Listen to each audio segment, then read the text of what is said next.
Well, my final comment just now in the dressing room or in the locker room was we've played Montreal twice when they were bottom table.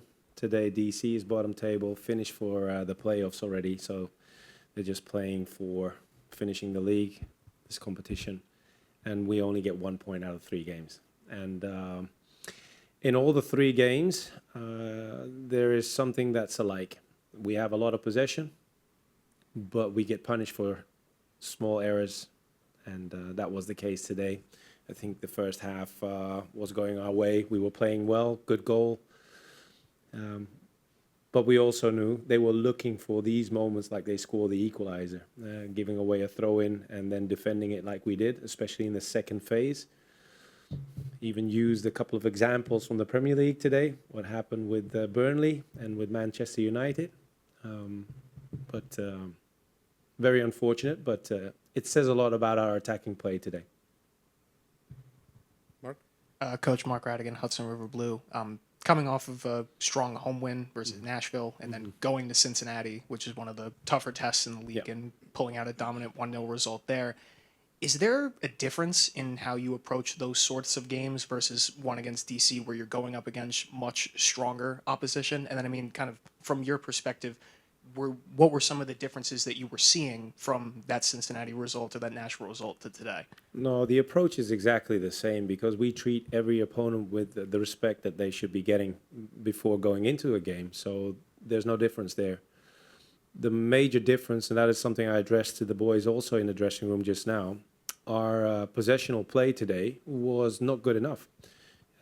We didn't create as many chances as the last few games against top opponents, but that's also a huge credit to the DEC squad because they defended well. They defended with a lot of bodies, kept the middle quite busy with a lot of traffic there, and our possessional play going forward, the attacking moments, the accelerations against Nashville and especially against Cincinnati were from a very high level.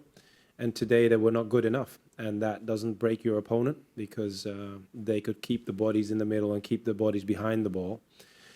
And then when you slip up just 2 or 3 moments, that's all they need to get what they want and what they came for. So that is on us, but also credits to the team, DC United. We're going to go with Jonathan, followed by Javier. Hey, Pascal. Jonathan Mack in New York. Hi, Jonathan.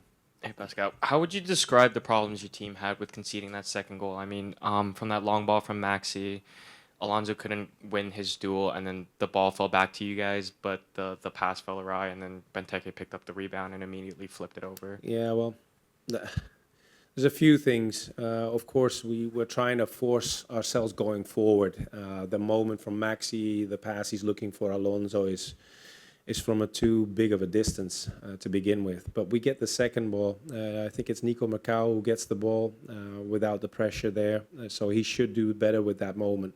Unfortunately, we lose it down the middle again. And in this specific moment, you see that we're not closed in, squeezed in enough, which allows Benteke to turn and play the final pass.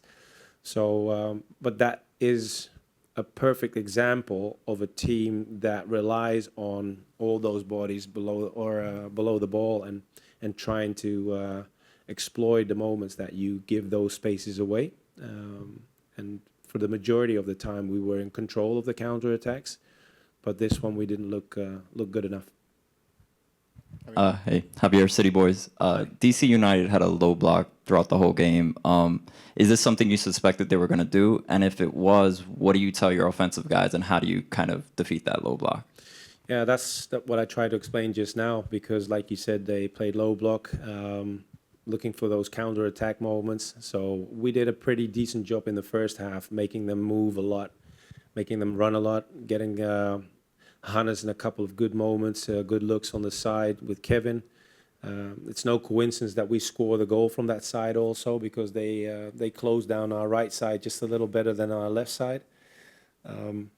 But you have to build the game from that, because if you play low block like they did and you have no initiative going forward and you're down 1-0, you should have the 1-0 on the board while you go into the dressing room for halftime.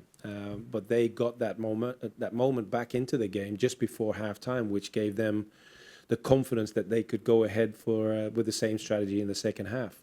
But our attacking play was not fast enough, was not creative enough, not clinical enough if you compare us to the previous two games. And that's also what I said just now.